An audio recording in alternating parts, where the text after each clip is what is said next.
Hello student, আশা করি তোমরা সবাই ভালো আছো। লেসন টেকের পক্ষ থেকে মৌলের পর্যায়বৃত্ত ধর্ম ও রাসায়নিক বন্ধন এই অধ্যায়ের 7 নম্বর লেকচারে তোমাদের সবাইকে স্বাগতম জানাচ্ছি।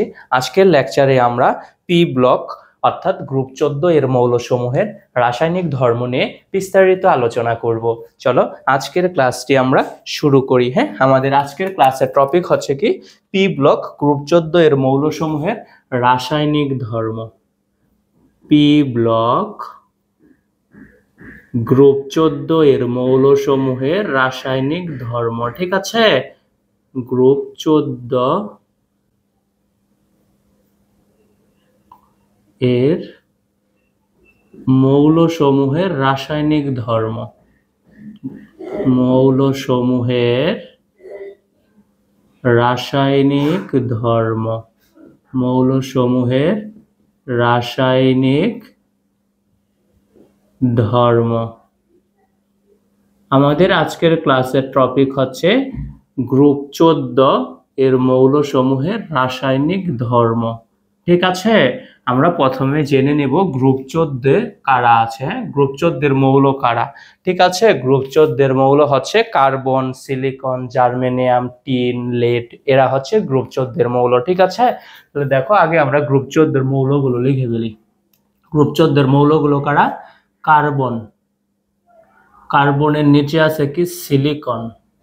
ঠিক আছে, সিলিকনের নিচে আছে কি জার্মেনিয়াম।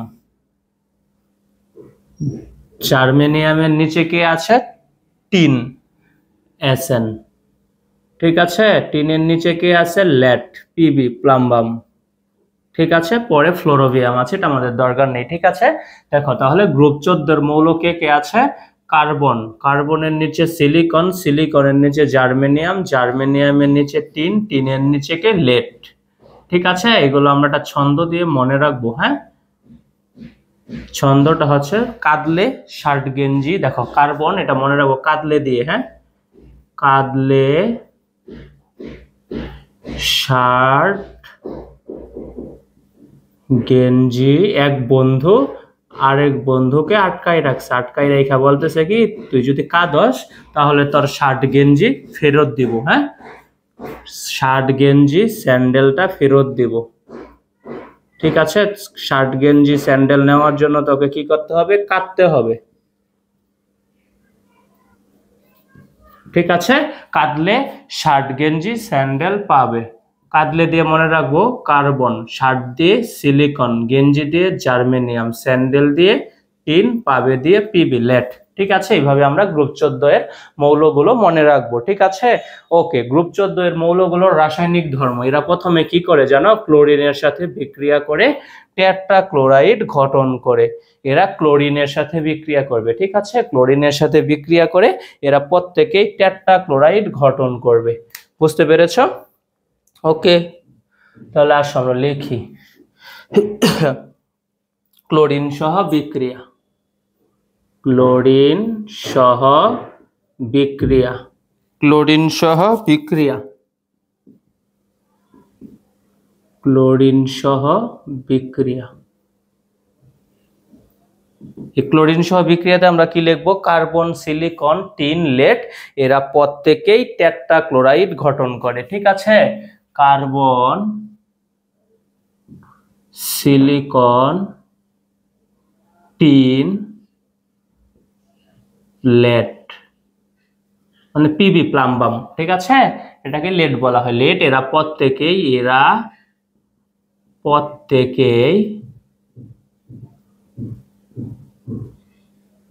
টেট্রাক্লোরাইড গঠন করে। টেট্রাক্লোরাইড গঠন করে। ঠিক আছে, এরা প্রত্যেকেই টেট্রাক্লোরাইড গঠন করে।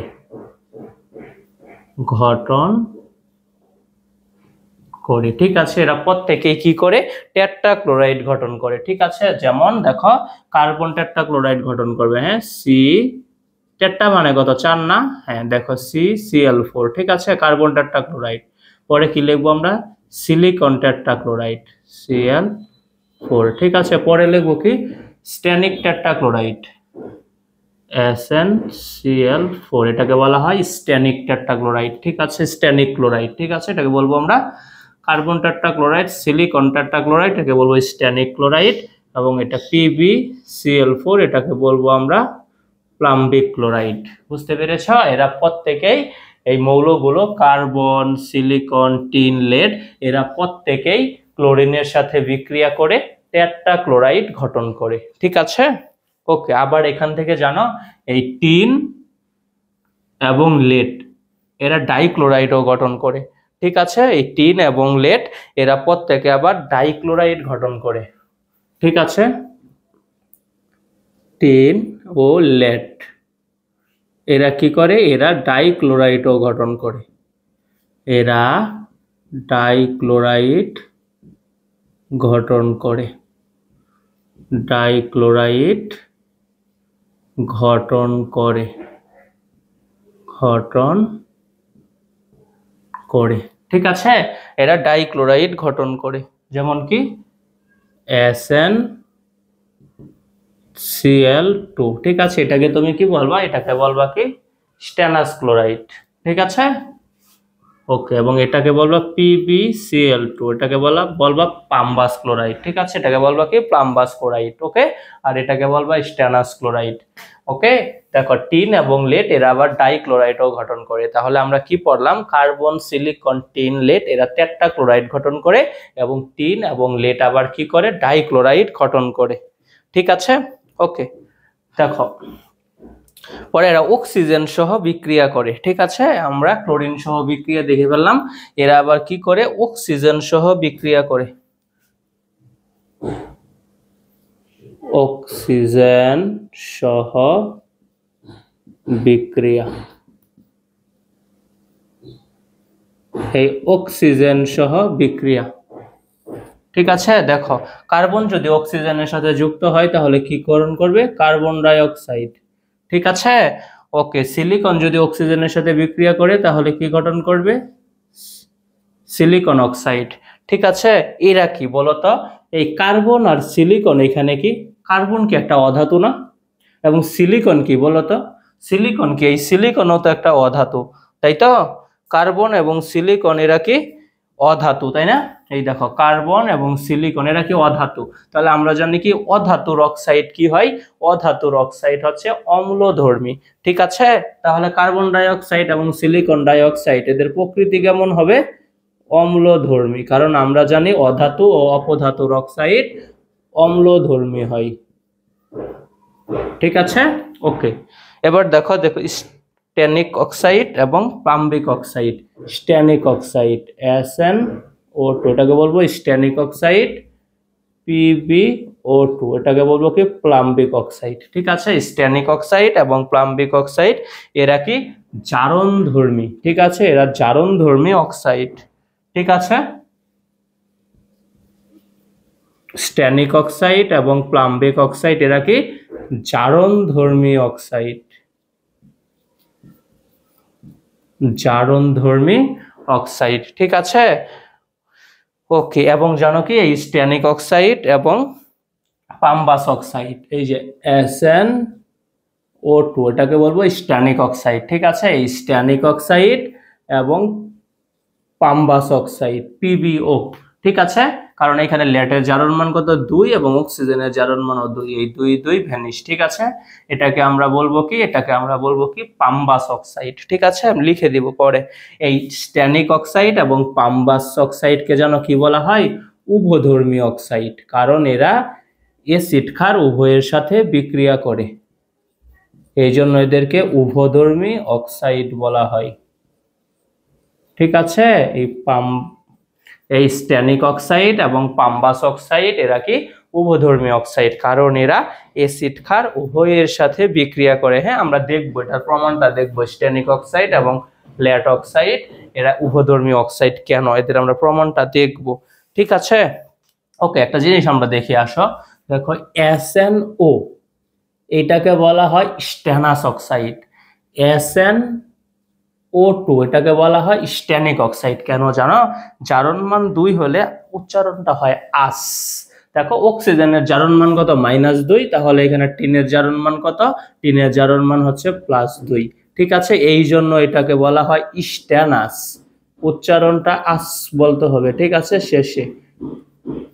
ওকে, আবার এখানে দেখো অক্সিজেনের জারণ মান কত, দুইটা আছে তাই তো, একটা -2 হলে দুইটা কত -4, তাহলে টিনের জারণ মান কত +4, তাহলে এটাকে আমরা বলবো কি স্ট্যানিক। 2 এর উপর হলেই 3 4 হলেই আমরা কি বলবো স্ট্যানিক। ঠিক আছে, তাহলে এটাকে বলবো আমরা স্ট্যানাস অক্সাইড এবং এটাকে বলবো স্ট্যানিক অক্সাইড। ঠিক আছে, ঠিক এইভাবে PbO, তাহলে এখানে লেটের জারণ মান কত +2, কারণ অক্সিজেন -2, তাই না? তাহলে তুমি এটাকে কি বলবা, এটাকে বলবা কি পাম্বাস অক্সাইড। ওকে, আর যদি এটা থাকে PbO2, এখানে লেটের জারণ মান কত +4, এবার তুমি এটাকে কি বলবা, বলবা কি প্লাম্বিক অক্সাইড। ঠিক আছে, কারণ জারণ মান এখানে লেটের 4, 2 এর উপরে আছে, এই জন্য ইক উচ্চারণ করতে হবে। বুঝতে পেরেছ? ঠিক আছে, তাহলে দেখো আমরা এই স্ট্যানিক অক্সাইড এবং পাম্বাস অক্সাইডের উপধর্মিতার প্রমাণটা দেখে ফেলি। ঠিক আছে, ওকে, আসো এদের আমরা উপধর্মীর প্রমাণটা দেখে ফেলি।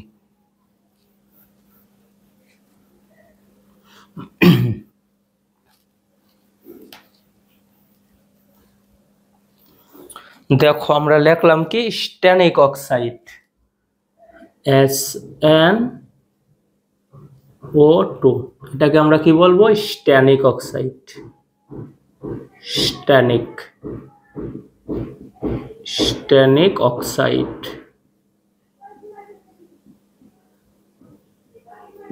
এই স্ট্যানিক অক্সাইডকে আমরা অ্যাসিডের সাথে বিক্রিয়া দিব। ঠিক আছে, হাইড্রোক্লোরিক অ্যাসিডের সাথে বিক্রিয়া দেব, HCl। এরা বিক্রিয়া করে কি তৈরি করবে জানো, স্ট্যানিক। এখানে টিনের জারণ মান কত, এখানে টিনের জারণ মান হচ্ছে কত 4। ঠিক আছে, টিনের জারণ অক্সিজেন কারণ একটার 2, দুইটার হলে কত -2 × 2, তাহলে 4, তাই তো? তাহলে টিনের জারণ মান কত +4, কারণ আমরা জানি যৌগের মোট জারণ মান 0 হয়। অক্সিজেন -4, টিন কত +4, এই যে 0 হয়ে গেল। ঠিক আছে, এই দেখো স্ট্যানিক অক্সাইড হাইড্রোক্লোরিকের সাথে বিক্রিয়া করে কি তৈরি করে, স্ট্যানিক ক্লোরাইড। স্ট্যানিক বলেছি কিন্তু, তাই তো? তাহলে টিনের জারণ মান 4, তাই না? এই যে দেখো 4 লিখে দিলাম। স্ট্যানিক ক্লোরাইড তৈরি করবে এবং সাথে তৈরি করবে কি পানি। ঠিক আছে, সমতা তোমার না করলেও চলবে, আর চাইলে বসে বসে সমতা করতে পারো। হ্যাঁ, এখানে হাইড্রোক্লোরিকের সামনে 4 দিয়ে দিলেই হয়ে যাবে, কারণ ক্লোরিন এখানে 4টা আছে, এই জন্য 4। ঠিক আছে, এখন ও হাইড্রোজেন কয়টা হয়ে গেল, হাইড্রোজেন 4টা, এখানে আছে 2টা, তাই আমরা সামনে 2 দিয়ে দিব, তাহলে আমাদের এটা সমতা হয়ে গেল। একটু খেয়াল করো, হ্যাঁ, এই যে আমরা স্ট্যানিক অক্সাইড যে বলতেছি, এটা একটা উভধর্মী অক্সাইড, তাই তো? এটা কেন উভধর্মী, কেন? কারণ এটি অ্যাসিড এবং ক্ষার উভয়ের সাথে বিক্রিয়া করবে। ঠিক আছে, দেখো হাইড্রোক্লোরিক কি এখানে অম্ল না, অম্ল বা অ্যাসিড, তাই তো? হাইড্রোক্লোরিক কি অম্ল বা অ্যাসিড, তাহলে এই স্ট্যানিক অক্সাইডটা কি বলতো, এটা এখানে কি হিসেবে কাজ করলো, এটা এখানে ক্ষার হিসেবে কাজ করলো। বুঝতে পেরেছ? এটা এখানে কি, স্ট্যানিক অক্সাইডটা এখানে ক্ষার হিসেবে কাজ করলো। ওকে, আমরা এবার স্ট্যানিক অক্সাইড আর সোডিয়াম হাইড্রোক্সাইডের বিক্রিয়া দিই। ঠিক আছে, সোডিয়াম হাইড্রোক্সাইড, বলো সোডিয়াম হাইড্রোক্সাইড কি, সোডিয়াম হাইড্রোক্সাইড একটা ক্ষার, তাই তো? তাহলে এখানে স্ট্যানিক অক্সাইড কি, এটা স্ট্যানিক অক্সাইড হচ্ছে এখানে অম্ল, এটা তার অম্ল ধর্মের প্রমাণ। ঠিক আছে, ওকে, আমরা তাহলে বিক্রিয়া করি। এই স্ট্যানিক অক্সাইড এবং সোডিয়াম হাইড্রোক্সাইড বিক্রিয়া করে কি তৈরি করে, সোডিয়াম স্ট্যানেট তৈরি করে। ঠিক আছে, Na2SnO3। ঠিক আছে, এই স্ট্যানেটের জারণ মান কত 2, এই যে আমরা 2 দিচ্ছি। সোডিয়ামের জারণ মান 1, এটা এখানে না দিলেও চলে। এটাকে আমরা কি বলবো, এটাকে আমরা বলবো সোডিয়াম স্ট্যানেট। এটাকে বলবো আমরা কি, সোডিয়াম স্ট্যানেট, সোডিয়াম স্ট্যানেট। ঠিক আছে, সোডিয়াম স্ট্যানেট। ওকে, দেখো স্ট্যানিক অক্সাইড আর সোডিয়াম হাইড্রোক্সাইড ক্ষার বিক্রিয়া করে কি তৈরি করে, সোডিয়াম স্ট্যানেট তৈরি করে, সাথে পানি তৈরি করে, H2O। ঠিক আছে, ওকে, তাহলে আমরা দেখে পেলাম, দেখো স্ট্যানিক অক্সাইড একবার কি ক্ষার হিসেবে কাজ করলো এবং স্ট্যানিক অক্সাইড আরেকবার অম্ল হিসেবে কাজ করলো। যেহেতু স্ট্যানিক অক্সাইড ক্ষার এবং অম্ল উভয় হিসেবে কাজ করলো বা অ্যাসিড বা ক্ষার উভয়ের সাথে বিক্রিয়া করলো, এই জন্য স্ট্যানিক অক্সাইডকে আমরা কি বলবো, উভধর্মী অক্সাইড। ঠিক আছে, আশা করি বুঝতে পেরেছো। আমাদের আরেকটা ছিল তাই তো, এই স্ট্যানিক অক্সাইড এবং ল্যাট অক্সাইড, তাই তো, পাম্বাস অক্সাইড যেটাকে বললাম, এই দুইটাই তো উভধর্মী ছিল তাই না, আমরা এটার প্রমাণ দেখে ফেললাম। আসো এবার আমরা পাম্বাস অক্সাইডের প্রমাণটা দেখি। পাম্বাস অক্সাইড,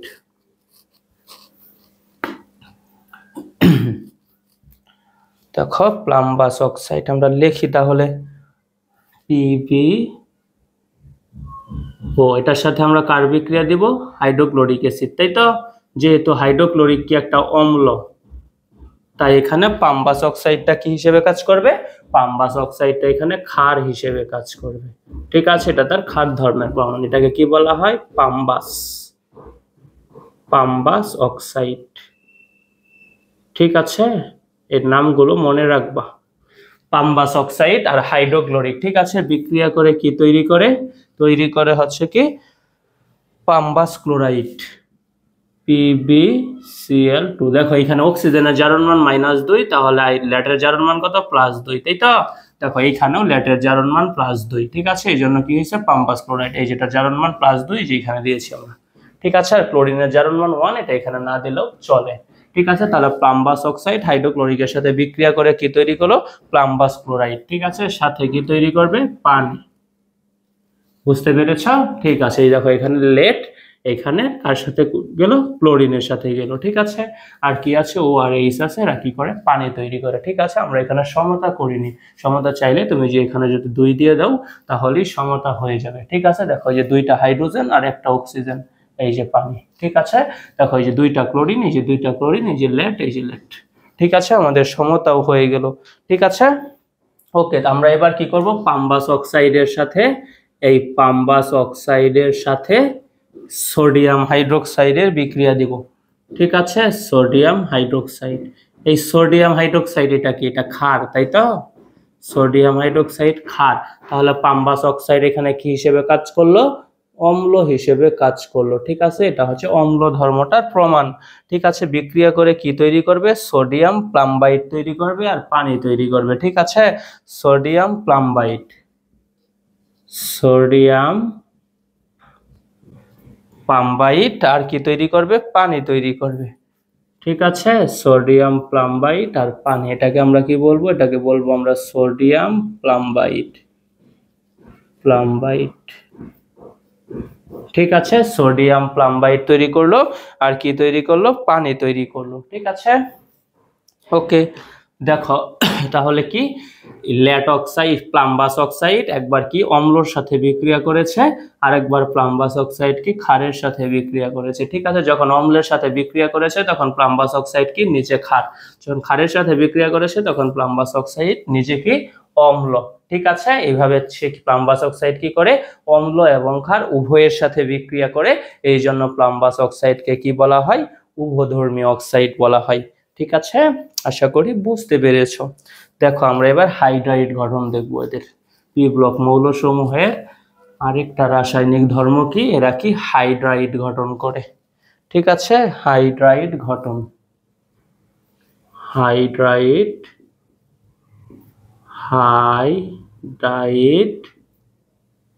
গঠন, হাইড্রাইড গঠন করে। ঠিক আছে, হাইড্রোজেন সহ বিক্রিয়া করে টেট্রাহাইড্রেট গঠন করে। ঠিক আছে, এরা হাইড্রোজেন সহ বিক্রিয়া করে টেট্রাহাইড্রেট গঠন করে, হাইড্রোজেন সহ বিক্রিয়া করে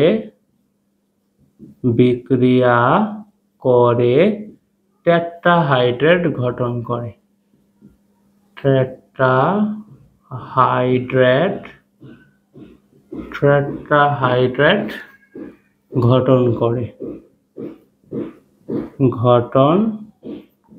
ঠিক আছে, হাইড্রোজেন সহ বিক্রিয়া করে এরা কি গঠন করে, টেট্রাহাইড্রেট গঠন করে। দেখো আমরা লিখলাম একটা মৌল কি, কার্বন। ঠিক আছে, কার্বন কি করলো, হাইড্রোজেনের সাথে বিক্রিয়া করলো। ঠিক আছে, হাইড্রোজেনের সাথে বিক্রিয়া করে কি গঠন করলো, কার্বন আর হাইড্রোজেন বিক্রিয়া করে মিথেন তৈরি করে। ঠিক আছে, CH4।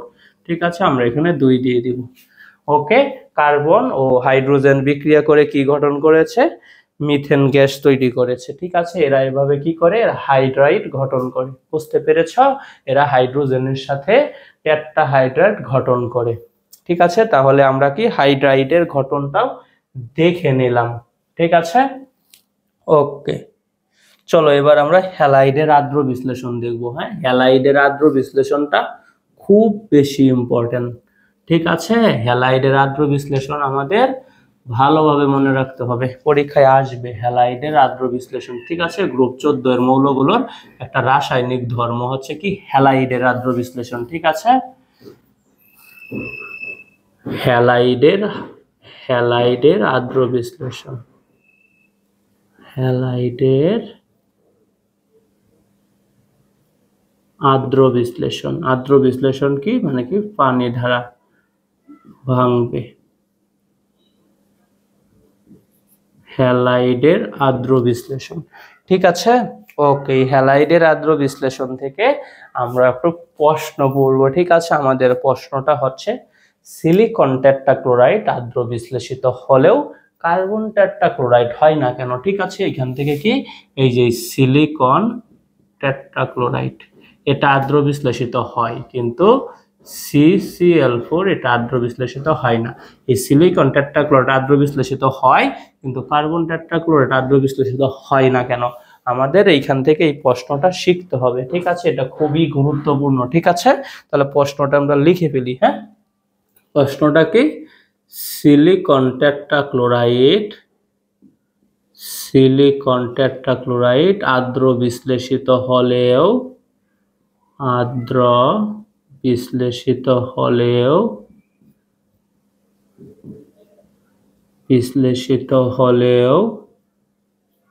কার্বন টেট্রাক্লোরাইড আদ্র বিশ্লেষিত হয় না কেন?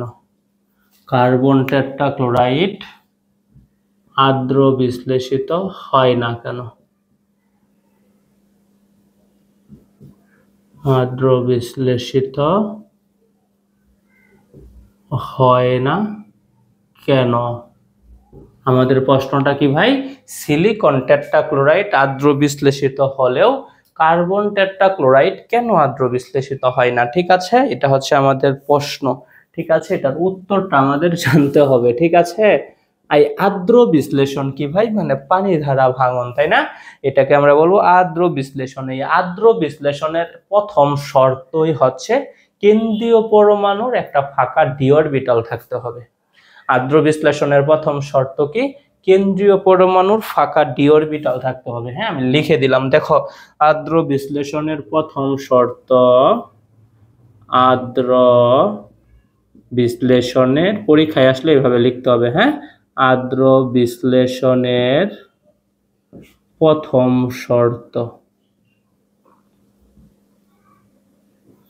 আদ্র বিশ্লেষণের প্রথম শর্ত কি, কেন্দ্রীয় পরমাণুর একটি ফাঁকা ডি অরবিটাল থাকতে হবে। কেন্দ্রীয় পরমাণুর একটি ফাঁকা ডি অরবিটাল থাকতে হবে। কেন্দ্রীয় পরমাণুর একটি ফাঁকা ডি অরবিটাল থাকতে হবে। একটি ফাঁকা ডি অরবিটাল, একটি ফাঁকা ডি অরবিটাল, কেন্দ্রীয় পরমাণুর কি একটি ফাঁকা ডি অরবিটাল থাকতে হবে। কেন্দ্রীয় পরমাণুর একটি ফাঁকা ডি অরবিটাল থাকা প্রয়োজন, থাকতে হবে। ঠিক আছে, আদ্র বিশ্লেষণের প্রথম শর্তই হলো কি, কেন্দ্রীয় পরমাণুর একটি ফাঁকা ডি অরবিটাল থাকা প্রয়োজন। ঠিক আছে, এবং ওই ফাঁকা ডি অরবিটালের সাথে দেখো আদ্র বিশ্লেষণ, তাই না? আদ্র বিশ্লেষণ, এটার সাথে কি আছে, পানি আছে, তাই তো? পানিতে আবার কি আছে, নিঃসঙ্গ ইলেকট্রন যুগল আছে। হ্যাঁ, অক্সিজেনে 2 জোড়া নিঃসঙ্গ ইলেকট্রন যুগল আছে। ঠিক আছে, আর আদ্র বিশ্লেষণের প্রথম শর্ত, কেন্দ্রীয় পরমাণুর একটি ফাঁকা ডি অরবিটাল থাকতে হবে। বুঝতে পেরেছ? এবং ওই ফাঁকা ডি অরবিটালের সাথে পানি অণুর অক্সিজেন পরমাণু যেন নিঃসঙ্গ ইলেকট্রন যুগল দ্বারা একটা সন্নিবেশ বন্ধন গঠন করতে পারে। ঠিক আছে, যে এরকম একটা সন্নিবেশ বন্ধন গঠন করতে পারে। হ্যাঁ, আমি দেখাই দিব চিত্রে।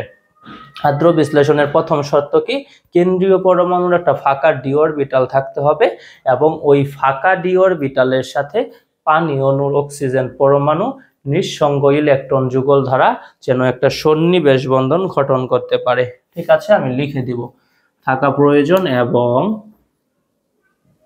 ওই ফাঁকা ডি অরবিটালের সাথে ওই ফাঁকা ডি অরবিটালের সাথে ডি অরবিটালের সাথে ফাঁকা ডি অরবিটালের সাথে পানি অণুর অক্সিজেন পরমাণু। ঠিক আছে, অক্সিজেন পরমাণুর ওই ফাঁকা ডি অরবিটালের সাথে অক্সিজেন পরমাণুর নিঃসঙ্গ ইলেকট্রন যুগল। ঠিক আছে, অক্সিজেন ফাঁকা ডি অরবিটালের সাথে অক্সিজেন পরমাণুর নিঃসঙ্গ ইলেকট্রন যুগল, নিঃসঙ্গ ইলেকট্রন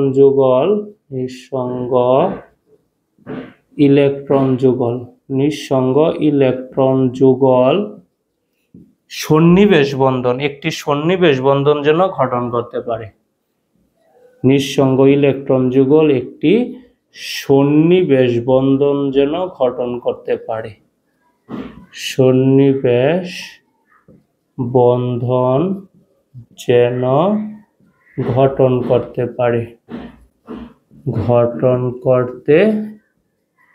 পারে। ঠিক আছে, এটাই হচ্ছে আদ্র বিশ্লেষণের শর্ত।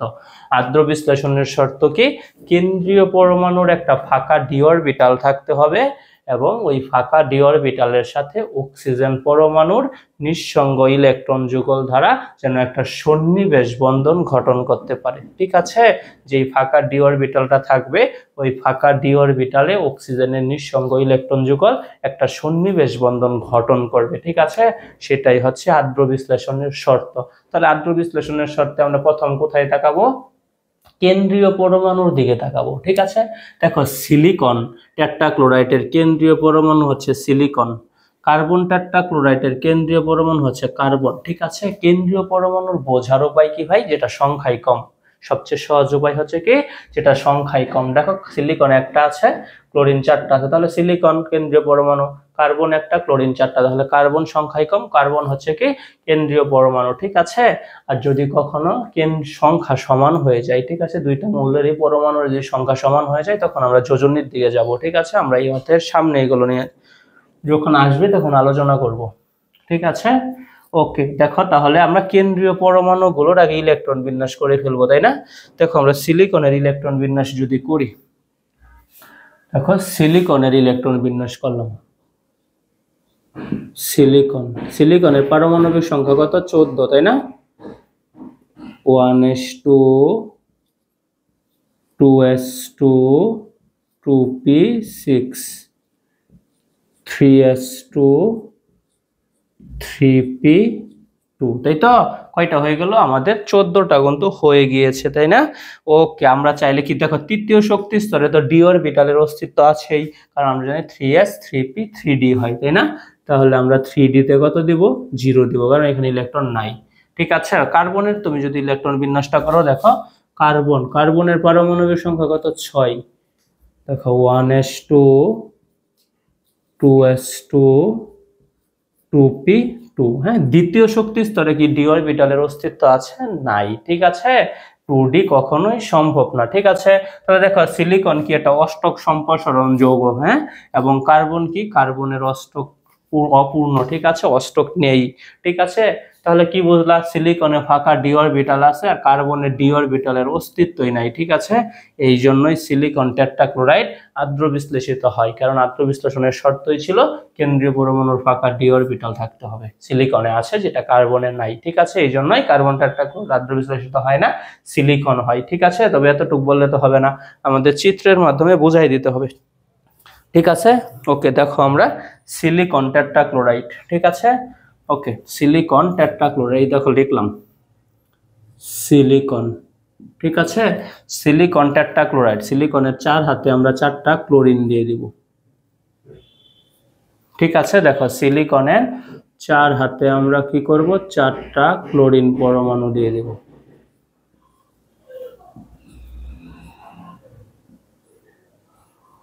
ঠিক আছে, সিলিকনের 4 হাতে আমরা 4টা ক্লোরিন পরমাণু দিয়ে দিলাম। ঠিক আছে, আর সাথে আমরা কি দিব, সাথে কি দিব, পানি, তাই তো? ওকে, আমরা পানি দিলাম, সাথে 4 অণু আমরা পানি দিয়ে দিব। দেখো H2 ও, তাই তো? অক্সিজেনে কি আছে, পানির অক্সিজেনে 2 জোড়া নিঃসঙ্গ ইলেকট্রন যুগল আছে। ঠিক আছে, 2 জোড়া নিঃসঙ্গ ইলেকট্রন যুগল আছে। ঠিক আছে, এই নিঃসঙ্গ ইলেকট্রন যুগল যেন কিভাবে বের করতে হয় আমি শিখাই দিই। হ্যাঁ, নিঃসঙ্গ ইলেকট্রন যুগল হয় যেন কেন্দ্রীয় পরমাণুর সর্বশেষ কক্ষপথের ইলেকট্রন সংখ্যা, ঠিক আছে, মাইনাস সমযোজী বন্ধন সংখ্যা ভাগ 2। ঠিক আছে, নিঃসঙ্গ ইলেকট্রন যুগল কিভাবে বের করতে হয়, ওই যৌগটার কেন্দ্রীয় পরমাণুর সর্বশেষ কক্ষপথের ইলেকট্রন সংখ্যা মাইনাস সমযোজী বন্ধন সংখ্যা। দেখো পানি অণুর গঠনটা কেমন, এভাবে না, এমন না, স্ট্রাকচারটা তো এমন, তাই তো? পানি অণুতে কেন্দ্রীয় পরমাণু কি অক্সিজেন, তাই না? অক্সিজেনের যদি তুমি ইলেকট্রন বিন্যাস করো তাহলে কত হবে, অক্সিজেন হচ্ছে 8, তাই তো? তাহলে লিখবো 1s2 2s2 2p কত 4, তাই তো? এই যে 8 হয়ে গেছে, তাই না? দেখো সর্বশেষ কক্ষপথে ইলেকট্রন কয়টা আছে, 6টা, তাহলে আমরা লিখবো 6 মাইনাস মাইনাস কি সমযোজী বন্ধন সংখ্যা। দেখো তো এখানে সমযোজী বন্ধন কয়টা আছে, 2টা, এই যে 2 ভাগ কত, সূত্রের 2। ঠিক আছে, তাহলে দেখো 4 থেকে 4কে 2 দিয়ে ভাগ করলে কত হয়, 2 হয়। ঠিক আছে, এই জন্য পানিতে 2 জোড়া নিঃসঙ্গ ইলেকট্রন যুগল থাকে। ঠিক আছে, নিঃসঙ্গ ইলেকট্রন যুগল কিভাবে বের করতে হয়, ওই মৌলটার কেন্দ্রীয়, ওই যৌগে থাকা ওই মৌলটার কেন্দ্রীয় পরমাণুটার সর্বশেষ কক্ষপথের ইলেকট্রন সংখ্যা মাইনাস সমযোজী বন্ধন সংখ্যা ভাগ 2। দেখো অক্সিজেনের সর্বশেষ কক্ষপথ ইলেকট্রন 6টা, এই যে 6, স্ট্রাকচার থেকে দেখলাম সমযোজী বন্ধন কয়টা আছে, 2টা, এই জন্য 2, আর কি সূত্রের 2, ক্যালকুলেশন করলে 2 এসে, এই জন্য কি পানিতে পানির অক্সিজেনে কি হয়, 2 জোড়া নিঃসঙ্গ ইলেকট্রন যুগল থাকে। ঠিক আছে, ওকে, তাহলে আমরা দিলাম। ঠিক আছে, 2 জোড়া, তুমি এটাকে কি করতে পারো, নিচেও দিতে পারো, এই যে 1 জোড়া, এই যে 1 জোড়া। ঠিক আছে, 2 জোড়া নিঃসঙ্গ ইলেকট্রন যুগল আমরা দিয়ে দিলাম। ঠিক আছে, ওকে, তাহলে কি হবে দেখো, আমরা কি বলছি, যে পানি অণুর অক্সিজেন পরমাণু একটা নিঃসঙ্গ ইলেকট্রন যুগল দ্বারা যেন কি গঠন করতে পারে, এমন একটা সন্নিবেশ বন্ধন গঠন করতে পারে। ঠিক আছে, আমরা তো এটাই বললাম, যেটা আদ্র বিশ্লেষণের শর্ত। ঠিক আছে, তাহলে আসো আমরা দিয়ে দিই। ঠিক আছে, এটাকে কিভাবে দিব দেখো, আসো, তাহলে আমরা এটা সিলিকন টেট্রাক্লোরাইড আর পানি, ঠিক আছে, এটা এখানে দেওয়ার দরকার নেই। দেখো তাহলে আমরা লিখবো, কি লিখবো, যে সিলিকন, এই যে সিলিকন। ঠিক আছে, ক্লোরিন কয়টা আছে, ক্লোরিন আছে ভাই কয়টা, 4টা। ঠিক আছে, আমরা 4টা ক্লোরিন দিয়ে দিব, এইদিকে দিব একটা, এইদিকে দিব একটা, এইদিকে দিব একটা, এইদিকে দিব একটা, এই যে ক্লোরিন, এই যে ক্লোরিন, ক্লোরিন, এই যে ক্লোরিন।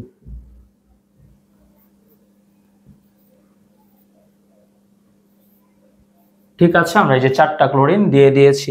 ঠিক আছে, ওকে, তারপর কি হবে, আমরা দিব কি পানিটা, পানিতে কি আছে, একটা অক্সিজেন আছে এবং 2টা হাইড্রোজেন আছে, এবং অক্সিজেনে কি আছে, 2 জোড়া নিঃসঙ্গ ইলেকট্রন যুগল আছে। আমরা এভাবে দিব, এইদিকে একটা হাইড্রোজেন দিব, এইদিকে একটা হাইড্রোজেন দিব। ঠিক আছে, এবং নিঃসঙ্গ ইলেকট্রন যুগল 2 জোড়া আছে, এই যে 1 জোড়া দিলাম, আমরা আরেক জোড়া এদিকে দিয়ে দিব, 2 জোড়া আমরা এদিকে দিয়ে দিই, এইদিকে 1 জোড়া দিয়ে দেই, এবং এইদিকে 1 জোড়া দিয়ে দিই। ঠিক আছে, এই যে দেখো এরা কি গঠন করলো, এই যে 1 জোড়া, এই যে নিঃসঙ্গ ইলেকট্রন যুগল দ্বারা সন্নিবেশ বন্ধন গঠন করে ফেললো।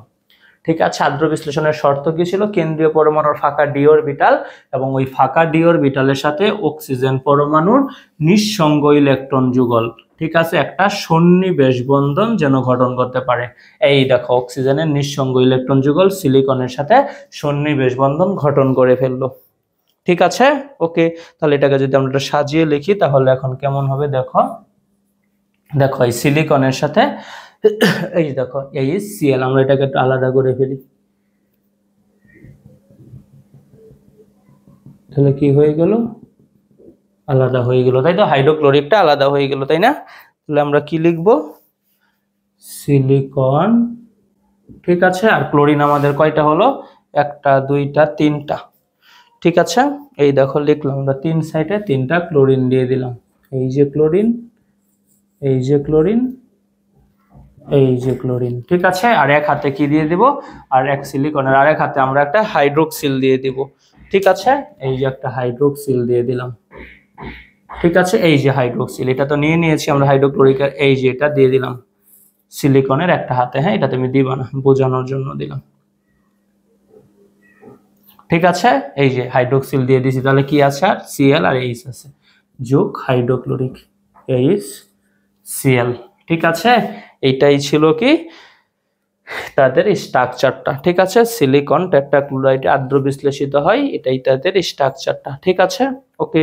দেখো এটা আমি এবার একটু বিক্রিয়ার মাধ্যমে লিখি। ঠিক আছে, এটা স্ট্রাকচার আকারে লিখছি, এবার সরাসরি বিক্রিয়ার মাধ্যমে লিখব। বিক্রিয়ার মাধ্যমে যদি লিখি তাহলে কেমন হবে? দেখো সিলিকন টেট্রাক্লোরাইড লিখলাম SiCl4, এটাই তো ছিল সিলিকন টেট্রাক্লোরাইড। আর কি ছিল? 4 অণু পানি ছিল আমাদের এখানে। ঠিক আছে, পানি কয় অণু ছিল? 4 অণু। আচ্ছা, এটা এখানে দেওয়ার দরকার নেই, আমরা এখানে দিয়ে দিই, যোগ 4 অণু পানি। ঠিক আছে, যোগ কি? 4 অণু পানি, H2O। ঠিক আছে, এই 2 অণু পানি হবে। দেখো আমরা একটু ভাঙাই লিখি, পানিকে ভাঙলে আমরা কি পাবো? পানিকে ভাঙলে আমরা কি পাবো? পাবো OH পাবো আর H পাবো। ঠিক আছে, ওকে। তাহলে আমরা H আর OH লিখি, লিখলাম কি H আর OH, এটাই তো পানি। ঠিক আছে, সিলিকন টেট্রাক্লোরাইড আর পানি বিক্রিয়া করে কি গঠন করবে? সিলিসিক অ্যাসিড তৈরি করবে। ঠিক আছে, এই যে আমরা এটা লিখলাম না ভাই, এটাই হচ্ছে কি সিলিসিক অ্যাসিড, SI OH4। দেখো সিলিসিক অ্যাসিড। ঠিক আছে, এখানে আমরা 4 দিয়ে দিলাম, তাহলে কি হবে? এই সিলিকন 4টা হাইড্রোজেনের হাইড্রোক্সিলের সাথে যুক্ত হবে। ঠিক আছে, তাহলে কি গঠন করবে? দেখো SiCl SI, হ্যাঁ OH4, OH4, এটাকে আমরা কি বলবো? Silicic acid. ঠিক আছে, সিলিকন টেট্রাক্লোরাইড পানির সাথে বিক্রিয়া করে সিলিসিক অ্যাসিড তৈরি করবে, এবং কি তৈরি করবে? তৈরি করবে 4 অণু হাইড্রোক্লোরিক। ঠিক আছে, এবং 4 অণু কি গঠন করলো? হাইড্রোক্লোরিক গঠন করলো। এটার নাম কি? এটার নাম হচ্ছে কি সিলিসিক অ্যাসিড। ঠিক আছে, সিলিসিক অ্যাসিড, এবং কি গঠন করলো? সিলিসিক অ্যাসিড এবং 4 অণু হাইড্রোক্লোরিক গঠন করলো। ঠিক আছে, ওকে। দেখো প্রথমেই সিলিকন টেট্রাক্লোরাইড পানি দ্বারা আদ্র বিশ্লেষিত হয়, এই যে একটা বিক্রিয়া মধ্যক তৈরি করলো, তাই তো? এটা একটা বিক্রিয়ার মধ্যম অবস্থা। ঠিক আছে, পরে গিয়ে সে বিক্রিয়াটা করলো। ওকে, পরে কি করলো? আমরা লিখলাম সিলিকন টেট্রাক্লোরাইড পানি বিক্রিয়া করে তারা কি গঠন করলো? সিলিসিক অ্যাসিড আর হাইড্রোক্লোরিক। ঠিক আছে, এভাবে সিলিকন টেট্রাক্লোরাইড আদ্র বিশ্লেষিত হয়। বুঝতে পেরেছ? এবার আমরা কার্বনে যাব। কার্বন, দেখো তো কার্বনে কি ফাঁকা ডি অরবিটাল আছে? নাই। কার্বনের স্ট্রাকচারটাই তো ছিল কেমন? Electron 1s2 2s2 2p2। ঠিক আছে, 2d এর অস্তিত্ব নাই। ঠিক আছে, তাই কার্বন টেট্রাক্লোরাইড CCl4 যোগ পানি, এটা কি বিক্রিয়া হবে? না, নো রিঅ্যাকশন। ঠিক আছে, এটা কোনো বিক্রিয়া থেকে আমরা উৎপাদ পাবো না, এটা বিক্রিয়াই হবে না। ঠিক আছে, নো রিঅ্যাকশন। ওকে, আমরা ব্যাখ্যা কি বলবো? কার্বন দ্বিতীয় পর্যায়ের মৌল, দ্বিতীয় শক্তি স্তরে ডি অরবিটালের অস্তিত্ব নেই, এই জন্য কার্বন কি হয় না? কার্বনের পক্ষে অষ্টক সম্প্রসারণ সম্ভব নয়। ঠিক আছে, এই জন্য পানির সাথে CCl এর কার্বন পরমাণুর সাথে সন্নিবেশ বন্ধন সৃষ্টি করে বিক্রিয়া মধ্যক বা অন্তর্বর্তী যৌগ তৈরি করতে পারে না, বিধায় কার্বন টেট্রাক্লোরাইড আদ্র বিশ্লেষিত হয় না। হ্যাঁ, আমি আবারও বলে শোনো, কার্বন দ্বিতীয় পর্যায়ের মৌল, এটার কোনো ফাঁকা ডি অরবিটাল নেই। ঠিক আছে, অর্থাৎ এটা অষ্টক সম্প্রসারণ করতে পারে না। ওকে, এই জন্য কার্বন টেট্রাক্লোরাইড কি পানির সাথে বিক্রিয়া করে পানি দ্বারা আর্দ্র বিশ্লেষণ হতে পারে না। ঠিক আছে, এটাই ছিল আমাদের প্রশ্নের উত্তর। আশা করি তোমরা বুঝতে পেরেছো। আমরা আরেকটা প্রশ্ন করব। ঠিক আছে, আমাদের হ্যালাইডের আর্দ্র বিশ্লেষণটা শেষ। দেখো এই আর্দ্র বিশ্লেষণের ক্রম আছে একটা, হ্যাঁ, এই ক্রমটা আমরা একটু জানি। মানে সবচেয়ে দ্রুত আর্দ্র বিশ্লেষিত হবে কার্বন টেট্রাক্লোরাইড, সিলিকন টেট্রাক্লোরাইড। ঠিক আছে, এই আর্দ্র বিশ্লেষণের ক্রমটা পরীক্ষায় আসে। দেখো আর্দ্র বিশ্লেষণের ক্রম, দেখো এই যে কার্বন, সিলিকন, টিন, লেড, তাই তো, এগুলোই তো টেট্রাক্লোরাইড গঠন করেছিল। এদের আর্দ্র বিশ্লেষণের ক্রম, আর্দ্র বিশ্লেষণের ক্রম, আর্দ্র বিশ্লেষণের ক্রম। এই আর্দ্র বিশ্লেষণের ক্রমটা কি হবে জানো? সবচেয়ে বেশি দ্রুত আর্দ্র বিশ্লেষিত হবে সিলিকন টেট্রাক্লোরাইড। দেখো আমরা আগে লিখলাম, এই যে কার্বন টেট্রাক্লোরাইড, পরে কি কার্বন টেট্রাক্লোরাইড, সিলিকন বেশি হবে। ঠিক আছে, পরে আমরা লিখবো প্লাম্বিক ক্লোরাইড, পরে লিখবো স্ট্যানিক ক্লোরাইড। ঠিক আছে, পরে কি লিখবো? স্ট্যানিক ক্লোরাইড, পরে লিখবো কি সিলিকন টেট্রাক্লোরাইড। ঠিক আছে, এইগুলোর মাঝে সবচেয়ে দ্রুত আর্দ্র বিশ্লেষিত হয় সিলিকন টেট্রাক্লোরাইড। ঠিক আছে, তারপরে স্ট্যানিক ক্লোরাইড, তারপরে প্লাম্বিক ক্লোরাইড, সবশেষে কার্বন টেট্রাক্লোরাইড। ঠিক আছে, এটা হচ্ছে আর্দ্র বিশ্লেষণের ক্রম। এই ক্রমটা আপনারা মনে রাখবেন। ঠিক আছে, ওকে, তাহলে আমাদের হ্যালাইডের আর্দ্র বিশ্লেষণ চলে গেল। ঠিক আছে, ওকে, হ্যালাইডের আর্দ্র বিশ্লেষণ চলে গেল। আমরা এবার আরেকটা প্রশ্ন দেখব। ঠিক আছে, যে সিলিকন অক্সাইড পলিমার যৌগ। আচ্ছা দেখো আমাদের প্রশ্নটা কি, স্বাভাবিক অবস্থায় কার্বন ডাই অক্সাইড গ্যাসীয় হলেও সিলিকন ডাই অক্সাইড কঠিন কেন? ঠিক আছে, এই দেখো কার্বন ডাই অক্সাইড, ওকে, এই যে কার্বন ডাই অক্সাইড, কার্বনের সাথে অক্সিজেন বিক্রিয়া, কার্বন ডাই অক্সাইড। ঠিক আছে, এটা গ্যাস, কিন্তু এই স্বাভাবিক অবস্থায় সিলিকন অক্সাইড। ঠিক আছে, এটা কেন, এটা কি কঠিন, এটা কেন কঠিন কেলাসাকার পদার্থ, এটাই হচ্ছে আমাদের প্রশ্ন। ঠিক আছে, সিলিকন ডাই অক্সাইড কঠিন, কিন্তু স্বাভাবিক অবস্থায় কার্বন ডাই অক্সাইড গ্যাস।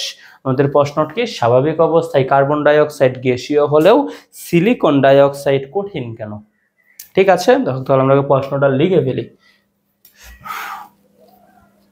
প্রশ্নটা কি, স্বাভাবিক অবস্থায় কার্বন ডাই অক্সাইড গ্যাসীয় হলেও সিলিকন ডাই অক্সাইড কঠিন কেন?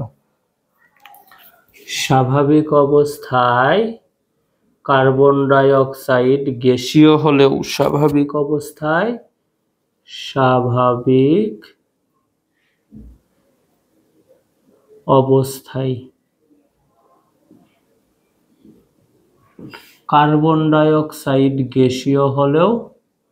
কার্বন ডাই অক্সাইড গ্যাসীয় হলেও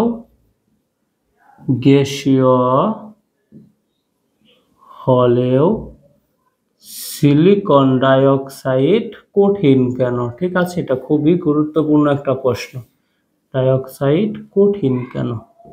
ঠিক আছে, আমরা এই প্রশ্নের উত্তরটা একটু জানবো এবার। ঠিক আছে, কার্বন ডাই অক্সাইড একটা কি একক সমযোজী অণু। ঠিক আছে, সমযোজী মানে কি, দুইটা কার্বন অক্সিজেন দুইটাই অধাতু। ঠিক আছে, অধাতুগুলো নিজেদের সাথে বিক্রিয়া করে সমযোজী যৌগ গঠন করে, এটা আমরা জানি। ঠিক আছে, কার্বন ডাই অক্সাইড কি একক সিঙ্গেলে থাকবে। ঠিক আছে, দেখো আমরা ব্যাখ্যা লেখা শুরু করি।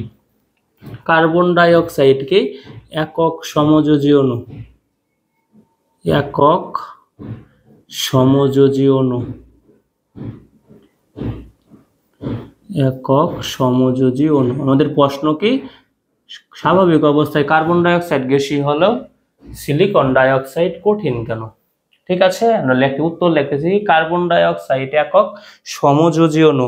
কার্বন ডাই অক্সাইড অণু সমূহের মধ্যে দুর্বল ভ্যান ওয়ালস বল থাকে। ঠিক আছে, এই ভ্যান ওয়ালস বলটা খুবই দুর্বল, এই জন্যই কার্বন ডাই অক্সাইড গ্যাসীয় হয়।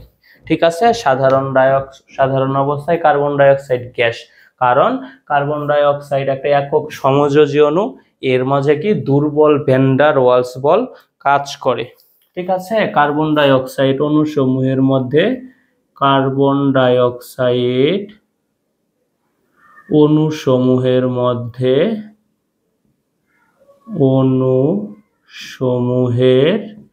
মধ্যে কার্বন ডাই অক্সাইড অণুসমূহের মধ্যে দুর্বল ভ্যান ডার ওয়ালস বল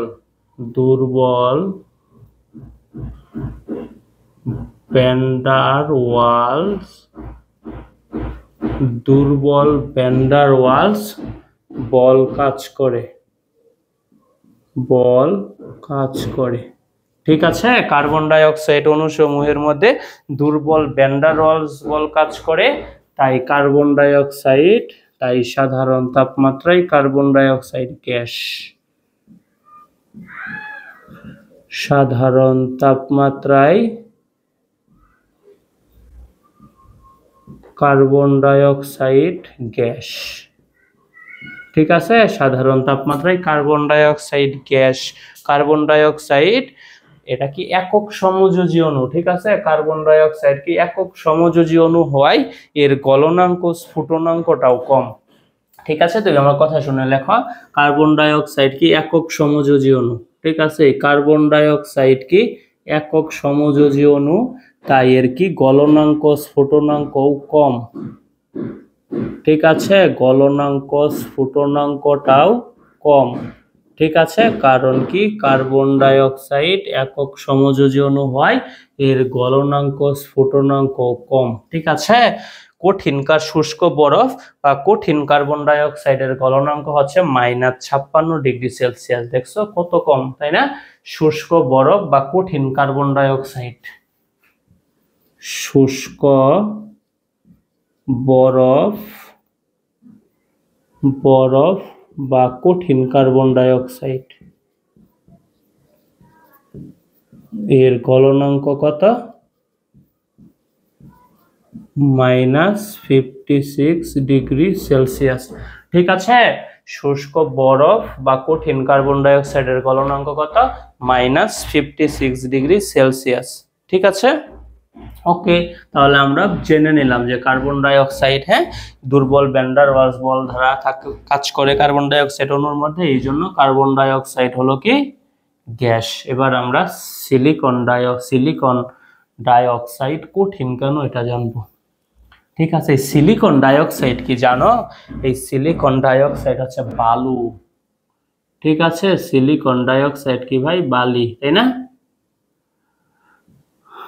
ওকে, এরা কি সিলিকন ডাই অক্সাইড জানো? এরা কি একক অণু আকারে থাকে না, এরা পলিমার অণু, পলিমার সমযোজী যৌগ। এরা অনেকগুলো একসাথে যুক্ত থাকে একটা আরেকটার সাথে, এই জন্য এদের গলনাঙ্ক স্ফুটনাঙ্কটাও বেশি হয়, বিধায় এরা কি হয়? কঠিন হয়। ঠিক আছে, আমি লিখে দিব, সিলিকন ডাই অক্সাইড একটা পলিমার সমযোজী যৌগ।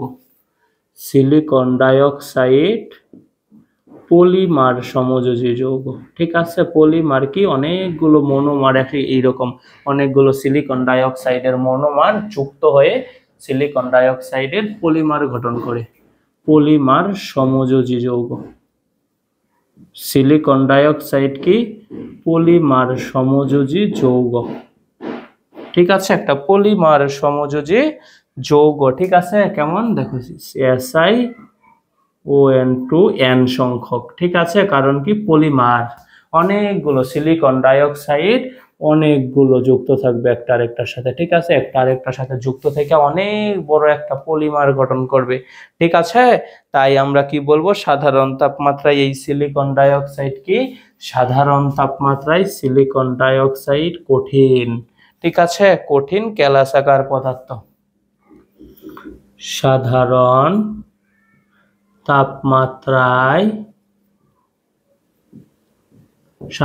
তাপমাত্রায় সিলিকন ডাই অক্সাইড কঠিন কেলাসাকার পদার্থ। ঠিক আছে, কঠিন কেলাসাকার পদার্থ। ঠিক আছে, সিলিকন ডাইঅক্সাইড একটি কি সমযোজী যৌগ, তাই কি পলিমার সমযোজী যৌগ। ঠিক আছে, সিলিকন ডাইঅক্সাইড কি পলিমার সমযোজী যৌগ। ঠিক আছে, তাই সাধারণ তাপমাত্রায় সিলিকন ডাইঅক্সাইড কি বলবো কি কঠিন কেলাসাকার পদার্থ। ঠিক আছে, ওকে দেখো এটার স্ট্রাকচারটা দেখি, এটা কেমন হবে স্ট্রাকচার। ঠিক আছে, একটা সিলিকন 4টা অক্সিজেনের সাথে যুক্ত থাকবে। ঠিক আছে, এবং একটা অক্সিজেন 2টা সিলিকনের সাথে যুক্ত থাকে বড় একটা স্ট্রাকচার গঠন করবে চতুস্থলকীয়। দেখো এই যে আমরা লিখলাম সিলিকন। ঠিক আছে, একটা সিলিকন কি করবে 4টা অক্সিজেনের সাথে যুক্ত থাকবে।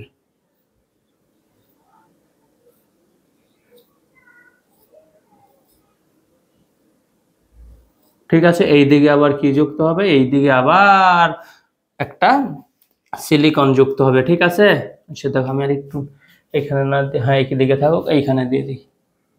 এইখানে কি হবে, আরেকটা সিলিকন যুক্ত হবে। ঠিক আছে, এইভাবে এদের স্ট্রাকচারটা হবে। দেখো আমি আরো কয়েকটা দিয়ে দিই।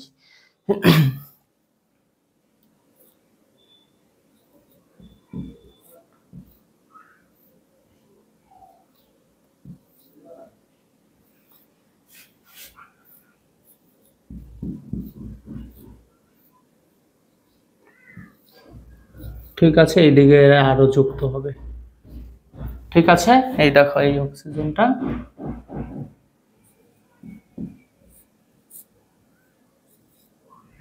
এইগুলো পরে আবার সিলিকনের সাথে যুক্ত হবে।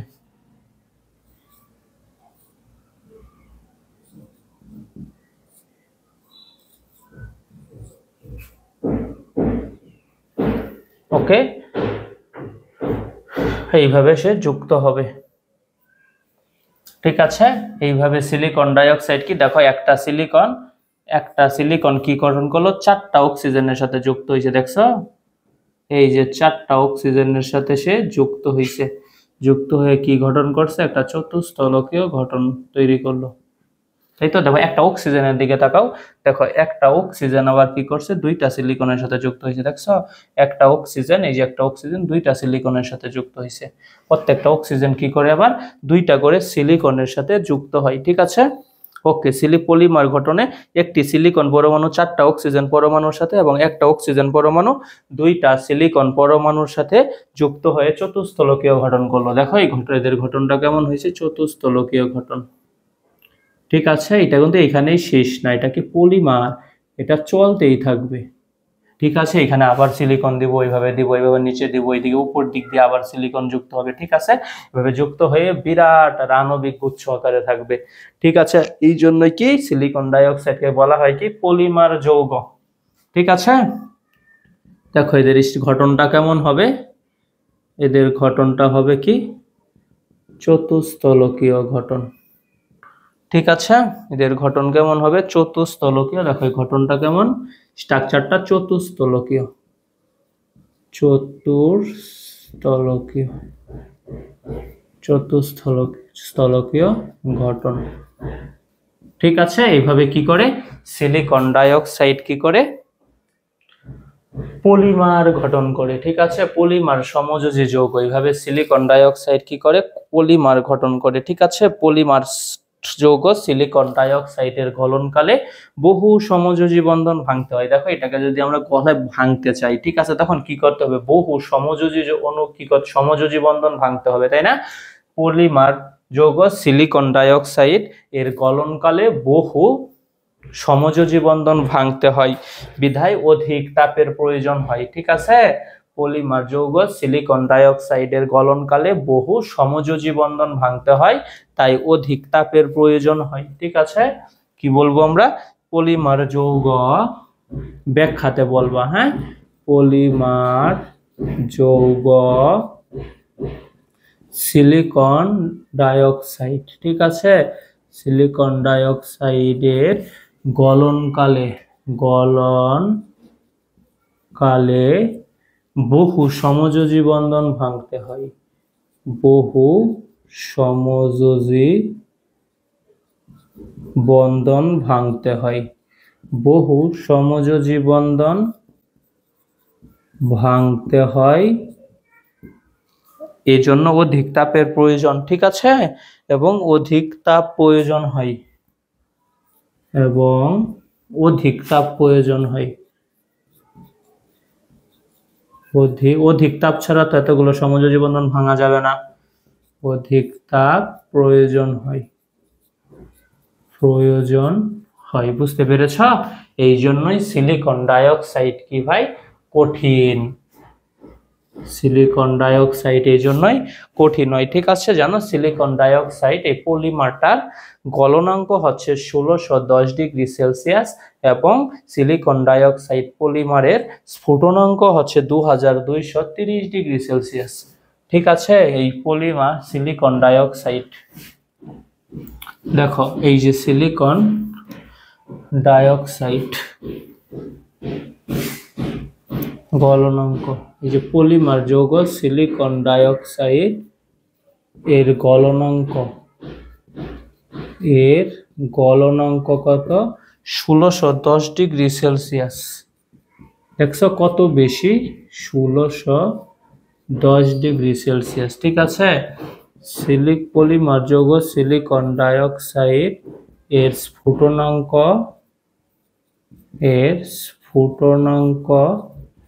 2230 ডিগ্রি সেলসিয়াস, 2230 ডিগ্রি সেলসিয়াস। বুঝতে পেরেছ? এই জন্যই সিলিকন ডাইঅক্সাইড সাধারণ অবস্থায় কঠিন। ঠিক আছে, তাহলে আমরা প্রশ্নটা জেনে নিলাম, তাই না? স্বাভাবিক অবস্থায় কার্বন ডাইঅক্সাইড গ্যাসীয় হলেও, স্বাভাবিক অবস্থায় কার্বন ডাইঅক্সাইড গ্যাসীয় হলেও সিলিকন ডাইঅক্সাইড কঠিন কেন আমি একটু বলে দিই। হ্যাঁ, কার্বন ডাইঅক্সাইড কি একক সমযোজী অণু। ঠিক আছে, এদের মাঝে দুর্বল ভ্যান ডার ওয়ালস বল কাজ করে, এই জন্য কার্বন ডাইঅক্সাইড সাধারণ তাপমাত্রায় গ্যাস। কিন্তু সিলিকন ডাইঅক্সাইড কি, এরা কি পলিমার সমযোজী যৌগ। ঠিক আছে, সাধারণ অবস্থায় এরা কি কঠিন কেলাসাকার পদার্থ। ঠিক আছে, এরা কি গঠন করে, একটা সিলিকন আর একটার সাথে যুক্ত হয়ে এভাবে কি করে, পলিমার গঠন করে। ঠিক আছে, এই পলিমার যৌগ এর গলনকালে বহু সমযোজী বন্ধন ভাঙতে হয় এবং অধিক তাপের প্রয়োজন হয়।